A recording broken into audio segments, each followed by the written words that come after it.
Hey guys, welcome to the Property Panel Podcast. You got myself, Jalen Hardcastle, here with co-host Josh Story. Of course, as you see, we don't have our special guest Tyler Carter here with us today. We had a little crazy deal in the office, so he had to attend to those, but he will be on next week for our birthday stream. I just want to go ahead before we get into our episode and thank our title sponsors. Big shout out to Collier Title. They do deed prep, title work, closings, and much more. They're located in Brandenburg, E-Town, and Louisville. You can reach their Brandenburg office at 270-763-6589. And then shout out to Supreme Lending, Chad Gooden, and Garrett Greenwell. They cover FHA, VA, conventional loans, and much more. And they're located off of North Mulberry Street in E-Town. Yep, and obviously we want to give a big shout out to our weekly sponsor, Claycomb Investments. So if you have a home in any situation, condition, what have you, he's cash, he can close fast. So give him a call at 270-668-9136, and he will get you taken care of. And we also want to give a shout out to Kurt with Kurt Creations. We're making new changes every week with our setup, and he's actually on these auction sites, and he secured us another light. So we want to give a big shout out to him. He was our episode sponsor, I think, one or two, and we had his cutting board on here. So shout out to him for the closing gifts. Or shout out Custom Creations. If you want to find stuff for super cheap, shout him out too, or get a hold of him. and two, we're building this podcast. Every episode we add something new. Like this microphone, we're gonna get a new one, kind of like that one. Yeah, so bear with us with the audio quality. Every time we do add something, it turns up to be a new task for us to learn and to get working with all the other things that we're coordinating together. So I think we do have planned to get another mic within the next week that matches this one, so there shouldn't be any discrepancy there. And like you said, we're going to continue to keep building, so we appreciate you. And obviously you just watching, tuning in, sharing, what have you, subscribing. It helps a lot. And then obviously our weekly sponsors, that helps, foot some of the bill for some of the costs and expenses that goes into building a better podcast each week for each and every one of you guys. Before we get into it, I want to give a big shout out to Joseph Pike. Happy birthday, Joe P. He's my brother-in-law, one of our good investors. Look at him. Look at him. He's in the sand. He's buried. I bet you he wishes he was there right now, huh? No, but a big shout out to Joe P. He's a big investor and a big guy in our office that helps everything run a little smoothly, especially on the HVAC and electrical side of things. We appreciate you, and we wanted to give you a little happy birthday shout out. Yeah, a little shout out to Pike Electric. Yeah. I guess we're gonna go ahead and dive in. Oh, before I forgot to mention, sorry to cut you off. No, you're good. On the weekly ad sponsors, so it could be weekly, monthly, or yearly. We have 3 different sponsorship options.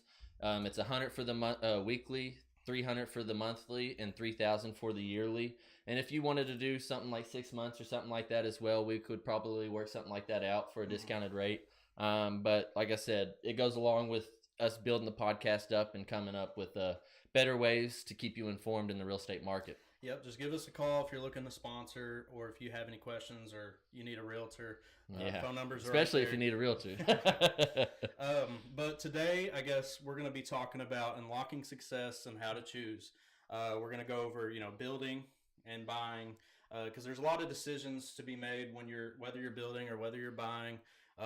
As far as who to choose, and we want to help navigate that for and sure. How to navigate that. So we're going to go into building.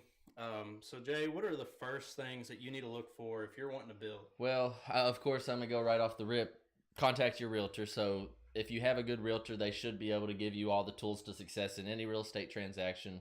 They should have the relations in place and the experience to navigate you through every transaction in real estate. So whether you're building, buying, selling, investing, it doesn't matter. They should have the tools to help you succeed. But after you find that realtor, obviously, if you're going to build, you might want to look into to a few builders, but the first thing would be seeing if a builder that you choose has a few plots of land that might interest you. But in some cases, it's very limited, and you might want the certain piece of property. So I'd say get with your realtor and find that right piece of land for you. Yeah, you got to find the right piece of land, make sure it makes sense with your budget, which, if you purchase your land first, sometimes you can, leverage that for your construction loan, Yep. Which might help with your down payment. Mm-hmm.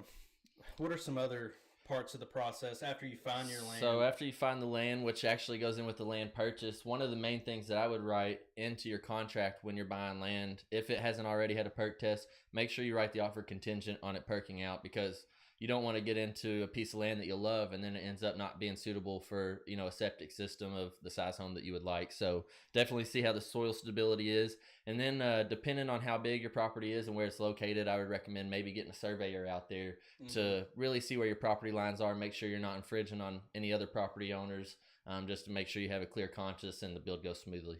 Right. And when you're looking for a builder, you know, look at their past projects, you know, what they've built before, whether they're spec homes or not. You know, look at their reviews. If you know someone who's had them as a builder, you know, ask them questions about their house, if they had any issues with it.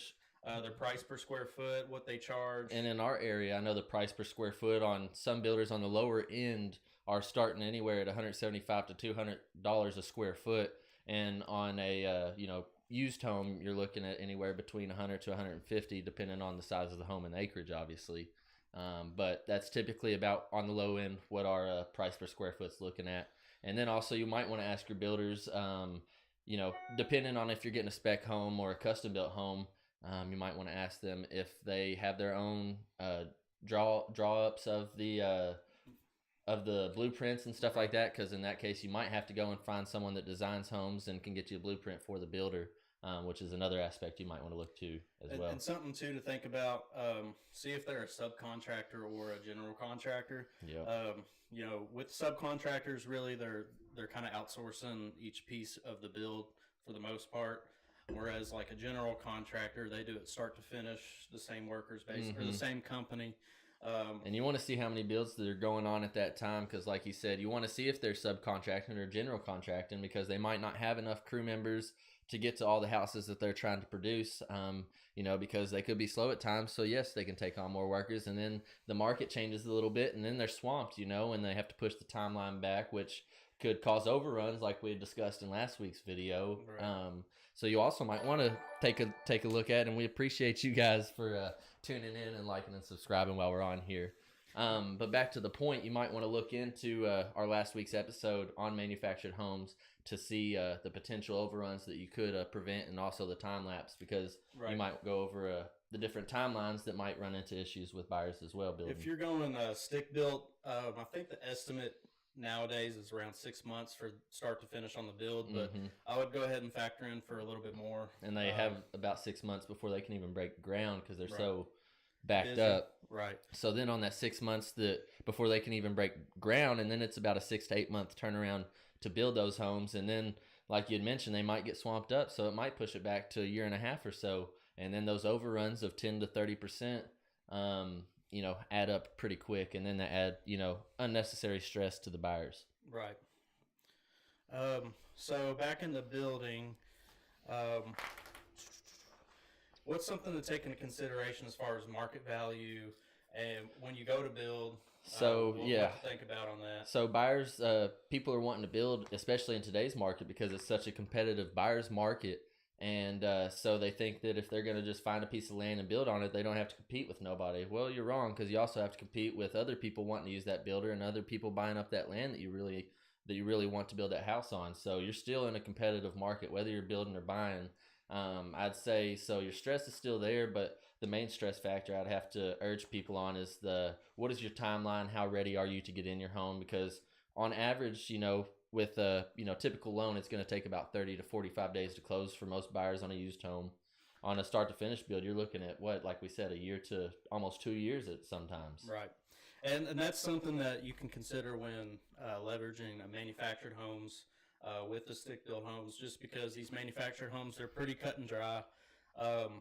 So, you know, you could save money there. You could also save time there if you're going to go that route and choose a manufactured home. Yeah, and those overruns, like we had discussed and kind of slowly touched base on last week, was your material costs. And obviously the material has been a big factor on building and contractors in the last 4 or 5 years since COVID hit.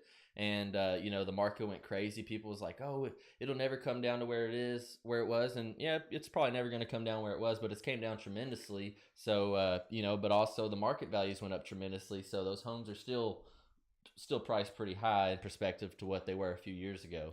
Right. Yeah. Material time or material costs is a big factor on how much it's going to cost to build. That overrun. So if you get a $300,000 build, let's say you're quoted at, leave a cushion there in case it goes over, because sometimes the material can either go bad or maybe prices go up. So yeah, leave that cushion in there in your budget for these overruns, and keep in mind that the timelines can go a little bit longer than you're quoted at. And if those, like we had mentioned, you want to see if they're subcontractors or general contractors, there might be some added stress on you if you're building a home, because they might have to have you find an electrician that you prefer, an HVAC, roofers. There's so many moving parts when it comes into building a new home. You go through just as much when buying, but then building, you go over that and more, because there's, like I said, so many moving parts. Right. And then another thing to think about too is look at zoning regulations. That's check a big with your one. planning and zoning. That's smart. See what's allowed to be built. There's regulations on offsets from the road, and whether or not you can have a shop or where it can be located. So think about that. Call your realtor and see what zoning regulations are in your area. We've ran into that. We got a mutual client, and he's been looking for a home. And Doe Valley is a very nice subdivision in our area, but they have HOA fees, which kind of tend to steer people away. And then also they get to dictate what you can and can't build. So we found a few lots that were perfect for this buyer, and but due to the zoning regulations of Doe Valley, he couldn't build what he was wanting to put on that piece of land. So like you said, you really need to check into those and make sure that it's suitable for what you're wanting.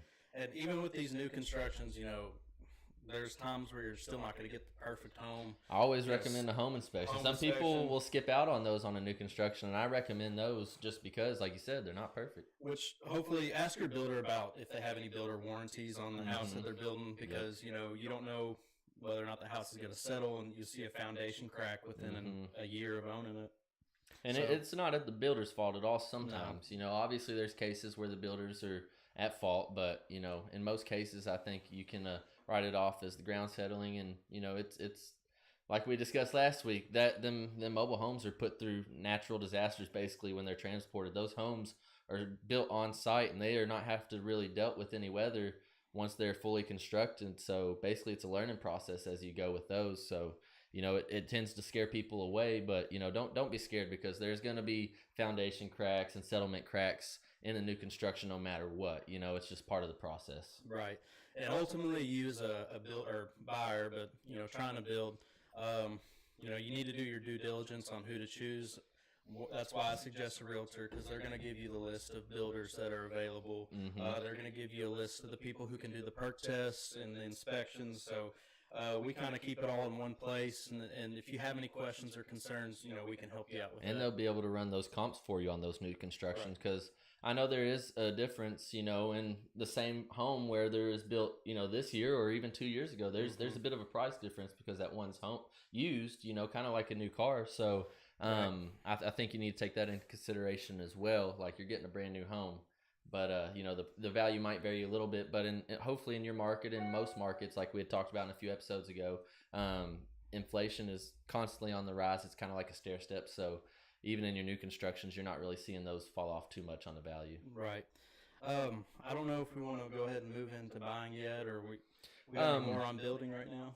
Well, why don't you go over a little bit of the different costs to building versus buying, as far as the insurance, and then the cost to buy, like the closing costs and stuff like that as well. Okay, yeah. So appraisal fees, all that. Right. So when you're buying, at least some of the costs you might see, you got to keep in mind closing costs. You got to keep in mind inspection costs, down payment, your appraisal costs, even your earnest money that you got to put down, which 9 times a lot of people forget those. Yeah. And agents do too, but it could actually turn up to be a hassle there when it comes time to closing. Right. And and by law, or I'm no attorney, but according to real estate law, you're supposed to have it in within 3 days according to the contract. So. Right.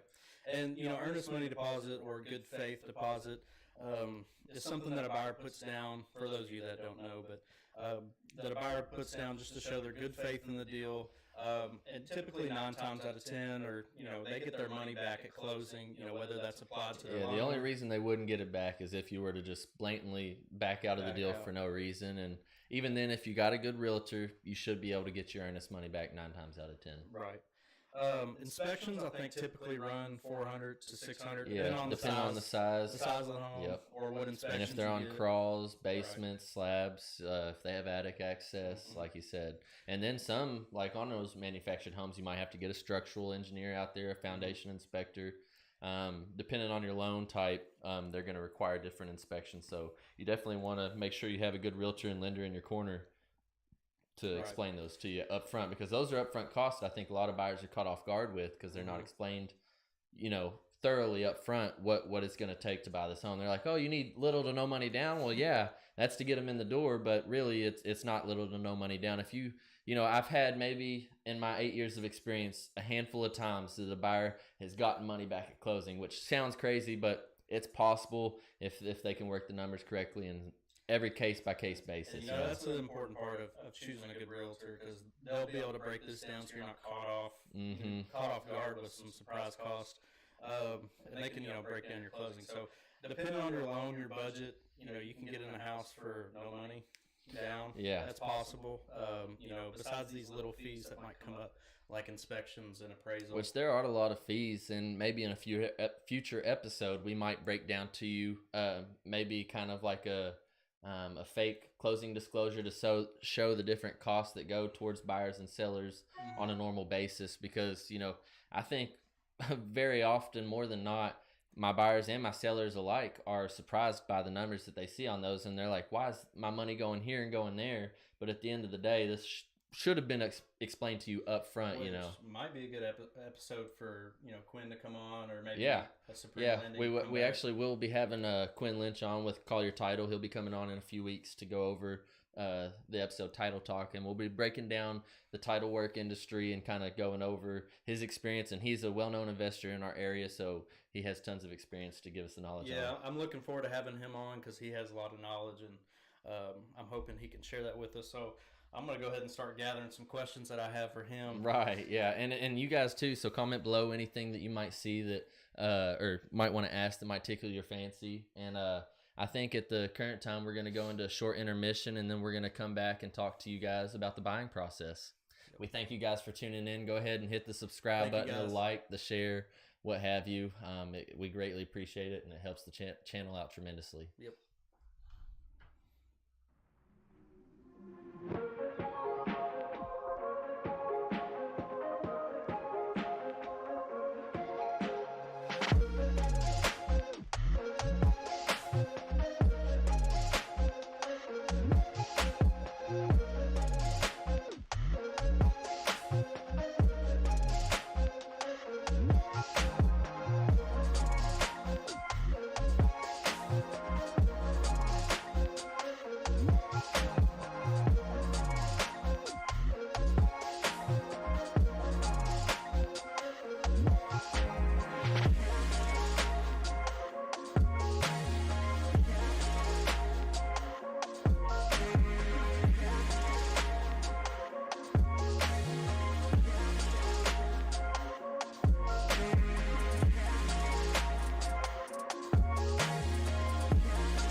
Hey guys, welcome back to the Property Panel Podcast. You got myself, Jalen Hardcastle, here with co-host Josh Story, and we want to appreciate you guys for tuning in. And Josh, would you go over our sponsors again? Yeah, I want to go over our sponsors one more time. So thank you to Collier Title. They do deed prep, title work, closings, and much more. Again, they're located in Brandenburg, E-Town, and Louisville, and you can reach their Brandenburg office at 270-763-6589. And thank you to Supreme Lending, Chad Gooden and Garrett Greenwell, and they're located off of North Mulberry Street in E-Town. And we also want to thank our weekly ad sponsor for this, bringing you this episode, Claycomb Investments. You can reach him at 270-668-9136, and he'll buy your home in any situation, any condition, it don't matter. And actually, there's been a few cases where we've actually helped people save themselves from foreclosure. So Right. if you're facing bankruptcy, foreclosure, and you need to get out from under your house, or like I said, any situation, we can help. In some cases, this is a case-by-case basis, but there has been a few instances where we've actually helped people stop themselves from having that bankruptcy or that foreclosure on their file. Right, and if you think that your home might not be in the good enough condition, that's actually kind of one of the things we look for.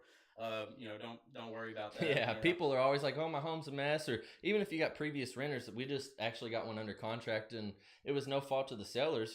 People just trashed their house from letting them rent it, and we ended up securing a contract on it. And I was like, "Hey, it's okay. This is what we do for a living, and this is why we're buying it at a cheaper price. So you don't have to worry about the stress of cleaning it up, marketing the property, and we can do it totally virtually. We don't even step foot on some properties that we buy. If you want to send us some pictures or whatever, obviously we like to step foot on them, but and we're not limited to only Kentucky. We pretty much buy anywhere we can. So and if you cash offers, right? Yeah, cash 2 offers, weeks. close fast, 2-week closing typically. If it's out of state, we might have a little longer timeline, but yeah, anywhere in Kentucky we can close in 2 weeks. So definitely give Claycomb Investments a shout. Again, that's 270-668-9136. We appreciate you. And if you do want to sponsor, we offer weekly, monthly, and yearly sponsorships. 100 weekly, 300 monthly, and 1,000 yearly, and that helps us as well as helps you. Hopefully y'all are satisfied with the ad content we're bringing you up during the intermissions, the intros and outros. And as we continue to build, we're learning every week, like we mentioned earlier in the podcast. So. Yeah, the real estate aspect of it. So going over these topics, I'm pretty comfortable with. It's fun learning more about these topics, and it's actually really helpful.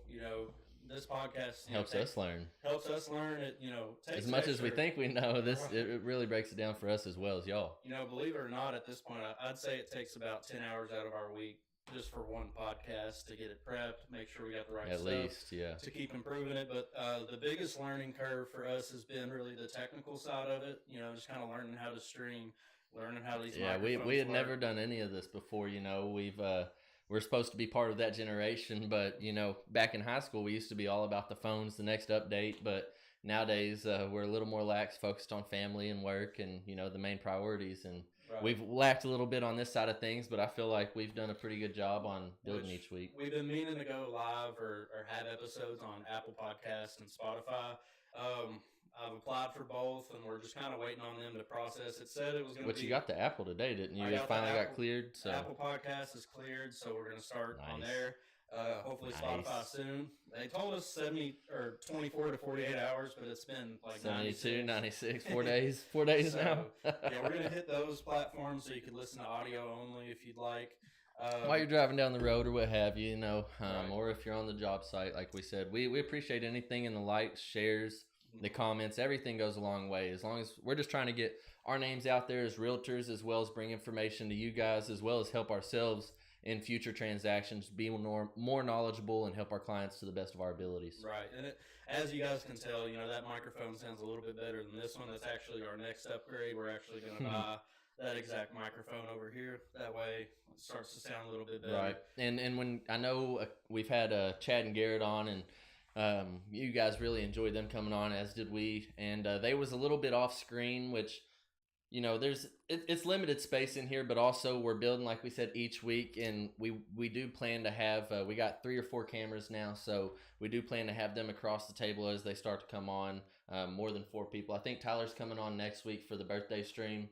and he's going to be on this side of the table with us, but it's going to be kind of a more lax vibe. He's going to go over kind of what he's dealt with this week and what he's been up to over the last few weeks since he's been on in the last episode. Yeah, so tune in next week. It's actually Jalen's birthday. Woo! So, yeah, we need to celebrate. The big 26. Uh-oh. But I guess to get back into the pod, I guess we're going to go over the buying aspects. Yeah. Could you break down the buying process a little bit? What's the first step that you would recommend a buyer look into? So really the first step, and it's probably what I say for most things, but find your real estate agent. You know, find a good one. And then the next step would be get your lender, which your realtor should be able to help you with some suggestions on some good lenders. And then once you get your lender, you know, you're looking for a pre-approval because that's really what we need when it comes down to it. For the next step, sorry to cut you off, but a few buyers, and I think that they need to hear this. Maybe we need to make a little clip of this portion, but buyers are like, why do I need the pre-approval? Well, you know, especially in today's market where it's very competitive, you got these buyers with approval, which, yes, that doesn't mean it's set in stone to close out, but that means that you're set in stone, and at that point in time, you are approved for that price point. And without an approval, that's just hearsay. And you know, you can take someone for their word, but yeah, you know, in a lot of situations, the seller, they're not going to accept an offer without a pre-approval because they want to see that you could. I wouldn't recommend, and I'm sure you wouldn't either. But there are some agents that have done that, and that comes to bite you, and that. Honestly, that hurts the listing side, you know, if you don't check for that and then you fall out of contract. You fall out and it looks like it's on for 30, 45 days after you find out that these buyers aren't approved. And another thing I think we should mention to buyers is do not open no new lines of credit, which I know you've dealt with it. I've dealt with it as well. No new cars. Don't quit your job. Don't change jobs. Wait till the day after closing if you want. I mean, not really. Hopefully you don't. But seriously, do not do it from the time you get approved to the time you're sign your name at the closing table. Especially during, from the time you go under contract or get your pre-approval to the time you close. Do not open a new line of credit. Do not refinance your car. Do not buy a car. Wait till your closing. It definitely won't help. Because that could very well throw a deal. You don't want that. We don't want that. So, keep that in mind. But, after you choose, you find your lender, you get your pre-approval. The next step is going to be looking for a home, finding the one that fits, one that you like. Yep. And then with that, obviously, you're going to put in offers and, securing that offer, getting it accepted and going under contract. And then, one of the first things that you do when you're under contract is that earnest money deposit, which, that's determined by you as the buyer. I've seen anywhere from $100, $200 to $1,000. It could be negotiated depending on the sales price. I know a few, I always say 200 if we can, because there's less skin in the game. I know that might not be a very good practice on a listing agent standpoint, which obviously we're going to request more if I'm the listing agent. But depending on your circumstances, you're doing the best thing for your client. But at the end of the day, there's no law that requires you to put down any amount of earnest money, but it definitely, more skin in the game shows that you're serious. Good faith. I think that they typically do 1 to 2% is what a lot of people or sellers, I would recommend to my sellers take on offers is 1 to 2% of the purchase price. So say it's $100,000, you want to put down $1,000 in earnest money. So I guess that'd be 10%. And depending on your loan, that earnest money, once you close, that's going to come back to you or be applied to your loan. Yep. Depending on the loan. Yeah, a lot of them are like, oh, you're taking some more money from me. And we don't even see it. It gets put in the escrow account, whether it's by one of the agents or the title company. And then, like you said, it's dispersed back to you at closing as long as the deal goes through. Right. And if you got you a good agent, 9 times out of 10, even if the deal goes sour, they should be able to get it back for you. That earnest money. And if not, give us a call. Right. So you get an accepted contract. You put in your earnest money deposit. The next step would be inspection. So home inspection, termite inspection, structural inspection, whatever you need, which I always recommend a home inspection. Termite is required by FHA and VA. In the VA loans, the seller ends up paying for the termite inspection, which it's only $60, But then I got to touch on this a little bit because we deal with this day in and day out. These termite companies, which I guess they're doing their job, so no hate on them at all. But, they find termites 9 times out of 10, and all they have to do is find the shelter tubes. And obviously, insects, they don't live under, I think it's like 50 degrees or something like that. So they'll be out in this code and find evidence to where they got to treat it for $1,000. And I'm like, do you see any actual live termites? But I guess that they showed previous termite damage, or Yep. something like that, so they disclose it. Which, Yeah. like I said, I'm not hating on the companies, but that I think it scares a lot of buyers when they're like, "Oh my gosh, there's been termites here before." Termites, And 9 times out of 10, they probably find them under like a piece of wood or something outside by the shed. which it's pretty. I mean, aside from the cost, it's a pretty easy, remedy to get the termites away. It's nothing like super they basically just go strenuous. spray. They just spray, or they put out these little traps or something. Yeah, right? they put out the traps as well. What I always recommend to my sellers, if I do have a listing come up, is if I do see any brush or wood laying up next to a shed or a building, I'll go ahead and tell them to move them, because they're always going to find them there, because insects are everywhere in that rotten wood and stuff outside. So move it away from your buildings, and they're less likely to find those as a problem. So go ahead, get your inspections. That's going to be the next step in that process.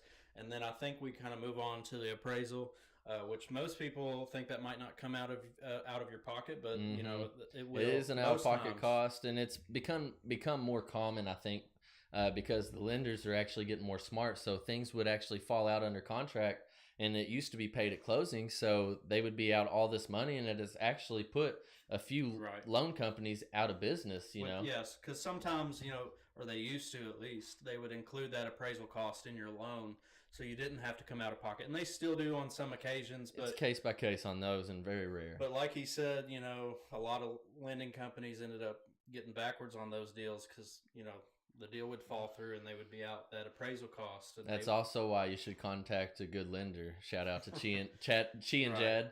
I always mess their names up. I don't know why, but they're both great guys. So nonetheless, definitely give them a shout out. And the big difference in like a good lender and not a good lender would be, closing times, communication, just kind of ease of process and stress. I've had lenders where we've drug out 60 days for no reason. For no reason, and they're on vacation. It comes down to they're busy, which I get it. Every lender is busy, but some lenders are busy, but they still get it closed within 30 days, and that's one of the good things about Supreme Lending. They stay on top of things. They stay on top of things. They're good at communication, whether it's between you as the buyer or you as the realtor. They're good with response time. So choose a good lender. Ask your realtor what good lenders are out there. There's, they should have that network for you. There's several that are out there that are good. But yeah, that's something to take into consideration. And then, like you said, the home inspectors and stuff. What would you look for in a good home inspector? I know that home inspectors are scary for a buyer, and also for a buyer's agent, because that they're going to come out with a lengthy report, which you want to see every little bit of that home. So what do you look for in a home inspector? A home inspector, just like a lender, honestly, communication, what their timeline is on scheduling. Go ahead and look at their reviews as well. See what other people have said about them and how they feel about them. Make sure that they're breaking down that report properly and sending that out in a timely manner. So, we have some home inspectors that get that report back the same day. We have some that that's very appreciative. I do, and I have one of the home inspectors I use primarily anymore, and that's the only downfall with him is he actually takes about 48 hours to submit the report after the inspection, which I understand everyone's busy, but like you said, it's very typical for home inspectors to be published that same day, if not the very next day. And 48 hours kind of can cut into some of that timeline that you negotiate for repairs in the contract. You told me this once, 1 day behind on something causes 2-day delay on closing. Yeah, exactly. That's something to think about. So I've had, like I said, a great support system from my great uncle to my mom to even a few of our deceased family being in real estate. So I've had a lot of knowledge, generational knowledge, and I'm very thankful for that. But one thing that they taught me is that 1 day behind creates 2 on the back end of things. So if one thing messes up, then that's 2 days on the end of things that it's going to postpone the closing. And you actually told me that like 2 years ago. And stayed pretty true since, ain't it? Well, I was kind of like, oh, that doesn't make sense. And then come to find out, it holds true, man. If you really pay attention, on the timeline of things, and that's why it pays to have a good realtor and a good, communications and good relations with everyone in the real estate industry. What makes a good realtor? I mean, hustling is the main thing. Communication, hustle, And then I think just being available is a key thing. So there's a Right. lot of times I feel like I've gotten a few clients, buyer clients, just because other agents weren't communicative or they weren't available. They couldn't meet on weekends. I'm a full service realtor. This is my full time job. Yeah, And if you need me 24/7, 365, I've worked on holidays. I've worked on Christmas. I'm sad to say it, but we show houses on. we take care of our clients, and if we can't, we have a great team around us, so we'll make sure you're taken care of. Right. Yeah, the Cedar Hill is a really great place because if one of us are not there or can't at the Mm-hmm. time, we're gonna have one of our other agents sub in for us and help Yep. us in that process. But, And we're all great around here. Obviously, we're going to toot our own horn, but yeah. we've been open a few years, and we've risen to the top to be a leading competing company in our area. So back into buying. So once you get through inspections and appraisal, the last few parts of the process are the title work that the title company's gonna take care of, and that kind of goes into Shout out Collier. shout out Collier, but that kind of goes into clearing the title of any liens or. So typically, I don't know about other title companies. I've done deals with plenty, but I know Collier specifically. We work hand in hand together a lot of deals,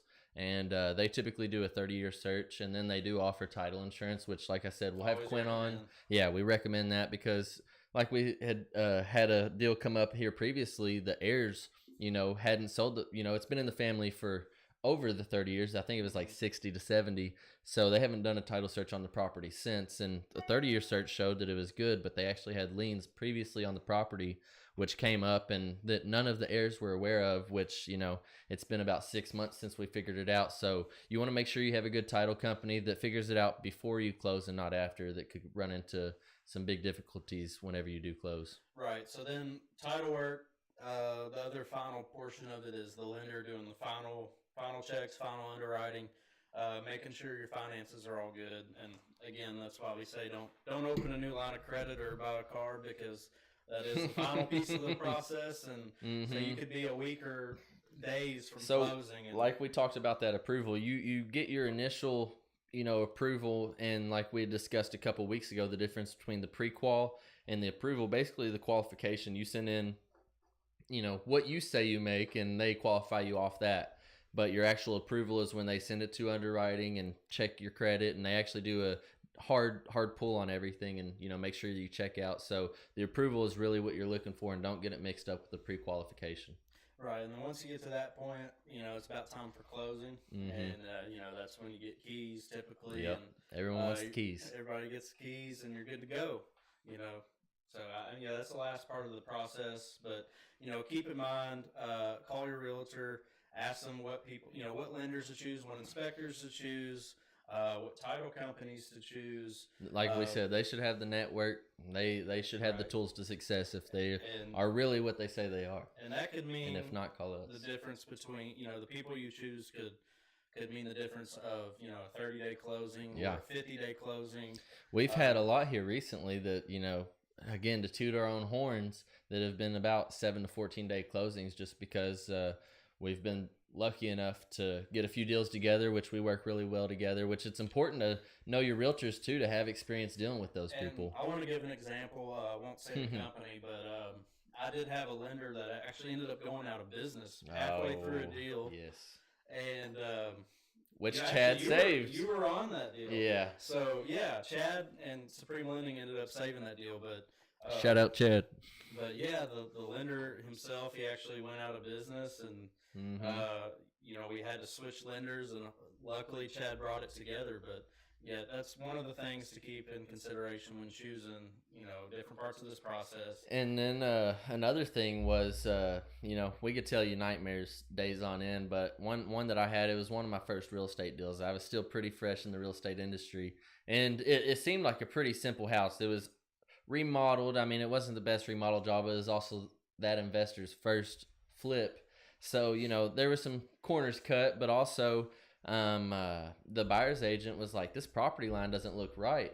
And I was like, well, this is what it says on the PVA, which PVA is approximate. You can't always go off that. If you want to know actual by the 16th of an inch, you want to get a surveyor out there. And the buyers actually ordered a survey, and their property was about 1/10 of an acre smaller than what the PVA was showing. And it actually infringed on the other person's property, the neighbor's property. So we had to have a fence moved, and it turned out to be quite a big deal, which we ended up getting closed, but it was a learning lesson for my first one. And it had been previously surveyed, but that surveyor, I guess, was lazy or didn't do the proper things that they needed to. And, we ended up having to have it fixed later down the road. So that goes to show, Right. check all your bases, make sure who you're working with is checks out and has good reviews. Reviews are important. So yeah, always ask if you're buying a property if there's a survey available. I recommend you get one, but if not, it's understandable because they can run what, 2-3 grand. What does a survey run? It depends on the property size, but yeah, typically I think like a minimum around here is about 1,000 to 2,000. And that's on like a half acre. Obviously, the more the acre, it gets a little more lengthy. I had one quoted on a 14-acre property. I think it was around 4,500. So I think in the bulk, they tend to lower it down. I think the main price is the setup and the gear. They basically have to get a baseline price, like a minimum. So I think that's the main thing. But you kind of brought something to my attention. So we've been having, social media is big for us, and that's why we decided to bring this to you. But there's also trolls out there, and like with reviews, you're going to have great reviews, but you will have some of those snakes, that will just get on there and leave you some silly reviews. So you want to really look at someone that has quite a bit of reviews to show that they have experience and to show that, that those snakes are probably not just those one-off people that have had a bad experience with that person because they were unhappy with what they told them, whether it was that their, house was priced too high or whatnot, but you definitely can run into those people on social media. And, you just need to kind of tune them out because we really don't decide the price. It's up to the sellers. We give them, like we've showed in our episode 1, we give them a CMA and show them the property value. And then it's up to them to decide the price on that. And I've actually turned down a few deals because they haven't wanted to list at the price I have. And then I think you actually got the listing on one of them. And he ended up listing at that price. And then it ended up selling and appraising out beyond me. I don't know how that one did, but it happens sometimes. Yeah. We try to give you the best value, but sometimes you do get lucky. Right. Yeah, and that's the thing to think about. When you're looking for any of these services, whether it be a realtor or a lender, looking on social media. Don't take everybody's opinion for facts. We do see a lot of people on there that's all they do is give opinions and half of the bad opinions are the ones that haven't even worked with the people, whether it be realtors, inspectors, Right. or even your flooring guys or whatever that you might have on your flips. There's going to be a little bad egg in every basket. So right, pretty much all of any of my, I guess you'd say, negative feedback have came from people who've never used. You've had a few trolls on your post because you list a lot for your investors, right. And they're like, this is priced crazy, especially on those single wides, which is market value. It's not like you're listing them too high. Well, the thing is, I'm like, well, I can send you my CMA. Yeah, exactly. Shout out episode 1. Yeah. But I could send you my CMA and show you why it's worth what it's worth. But ultimately, us as realtors, which obviously Jay said we can turn down a deal if we're not willing to list that. But ultimately, it's up to our sellers on what price point they want to choose. We just give them advice. Don't shoot the messenger. Don't shoot the messenger. It's not me. It's not me. Me and Jalen, we do not decide the prices of homes. Thank you guys. But we don't decide the price of homes. We don't decide how the market's fluctuating like that. That's bigger than us. So we just study it and give you the knowledge like we're bringing you now. Coming at your local realtor does nothing because we're not the ones deciding that. We're just advising our sellers. And there was actually a good quote that I've read because you do need a good working relations. And other realtors, they think that we need to compete. And it's not about competing. What it's really about is coming together and servicing our clients the best that we can. So we need to come together as a community, give you the most knowledge that we can, and help fellow realtors as well as fellow clients, right. Whether it's our clients or other clients. We need to help everyone to be more prepared and, better, right. smarter whenever it comes to the home buying and selling process. So when it comes to other realty companies, you would think they're our competitors, which they are. They are. But ultimately, we're working with them. This is the same community. Day in and day out. So, we got to be, very communicative to these different real estate companies and polite and, there was professional. A post that I seen, another realtor post, sorry to cut you off, that it kind of hit home. It said that, I guess on the bottom, people are, calling each other out, but at the top, everyone's collaborating, working together. And that's the end goal, is for all of us to do the best that we can and, have the most knowledge that we can to help each other out. There's tons of ways. I know that everyone can have a temper at times, so take everything with a grain of salt. But I think that everyone needs to come together, and we can really succeed when that happens. Right. It really helps.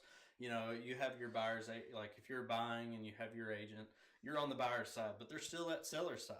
There's still that seller's agent that your agent has to deal with. And even on crazy homes, like deals we've had together, I feel like when we do deals together, it just goes so much more smoothly because we respect each other, and like we don't get bent out of shape. I think a lot of people take it to heart what we're doing when, again, don't shoot the messenger. We're really just doing what our buyers and sellers are asking of us, because we have to protect their investment and their money at all costs.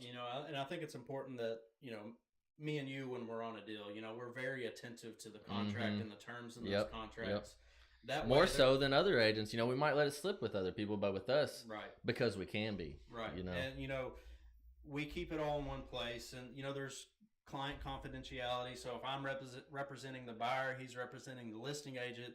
I'm not going to tell him. I'm not going to tell him what my buyer's willing to go to. As good as friends we are, we're not going to disclose personal information. We're going to contract and negotiate that contract as if we don't even know each other, but we respect each other enough to know that, like, hey, this is how things work, and we're going to get to the bottom of it to suit both our buyers and our sellers to the best of our ability. Almost more than friends. We got to remain professionals, and that's what we really do. And it's honestly, it's kind of awesome when we have a deal together, because it just goes so smoothly.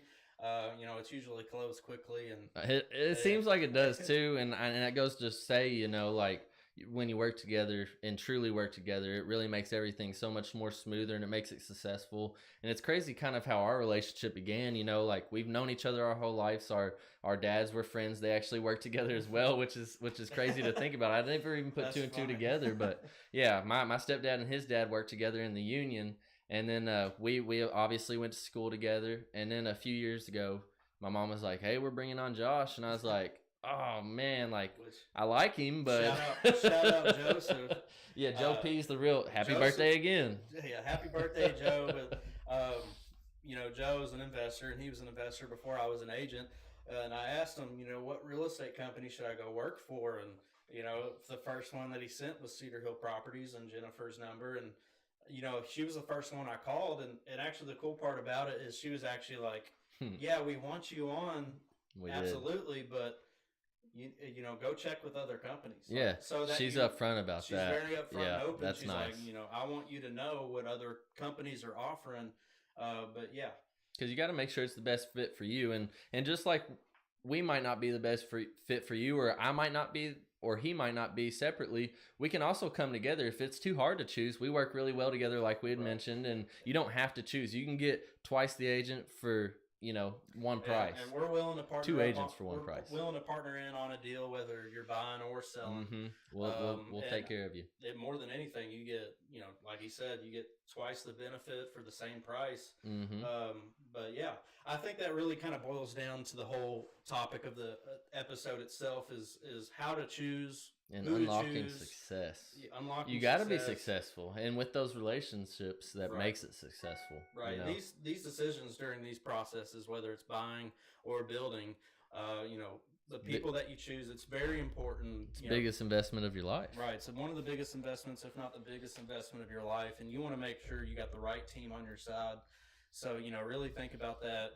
Really kind of dig into it, and then I think you'll be successful in that investment. Yep. And again, I think we're going to start to close out. So if you have any questions about this episode or any of the previous ones we've had, go ahead and put them in the comments below, and we'll get to them this week or next week. And something I think we forgot to mention that we're going to post on our Facebook Monday is we're actually doing a giveaway on my birthday. So I'm actually giving gifts on my birthday, or we are. But we're going to do a $25 gift card giveaway. It's just $25, but hey, it helps to put some gas in your tank or buy a loaf of bread. I don't know. Everything's so expensive these days, it don't do much. But it's a little bit that we have to show you our appreciation, and we thank you again. But like I said, it's a little bit that we have to show you our appreciation. And so all you'll have to do is like our Facebook page and tune in next week while we're live. And if you comment just anything while we're live, you'll be entered for a chance to win that $25 gift card. Yeah, and I guess before we close out, I want to thank everybody for watching. It really helps, it helps motivate us. It helps us, build this podcast, buy the different parts that we're trying to get, like a new mic. But if you have a drone at times, right, the new drone, and that's one reason why you should list with Cedar Hill. If you got land, get all the angles. Yeah, we'll get up in the sky and we'll take a good photo. Up in the sky. But yeah, thank you guys. If you haven't already, please go ahead and subscribe, like the podcast, share it, please. Share it. Anything helps. Yeah. And then if you do want to sponsor, we appreciate it. Do you want to actually break down our sponsors? Yeah. So before we close out, thank you to Collier Title. They do deed prep, title work, closings, and much more. Again, they're located in Brandenburg, E-Town, and Louisville. If you want to reach their Brandenburg office, you can call 270-763-6589. Shout out to Supreme Lending, Chad Gooden, and Garrett Greenwell. They do FHA loans, VA loans, conventional loans, and much more. Also, if you just have any questions in general about getting a home loan or maybe about your credit, they're a good person to start with. And they're located off of North Mulberry Street in E-Town. And we also want to give a big shout out to our weekly sponsor, Claycomb Investments. Again, if you got any home, anywhere, anything at all that you want to sell that's property, it ain't even got to be a home. He buys a lot of raw land as well, anywhere. So give him a call at 270-668-9136. And then also, if you do want to be a weekly ad sponsor, monthly or yearly ad sponsor, that's $100 weekly, $300 monthly, and $3,000 yearly. And again, we appreciate you coming on, tuning in. Everything helps, and tune in next week to be a part of the giveaway. Thank you, guys. Yep, thank you, and have a great night.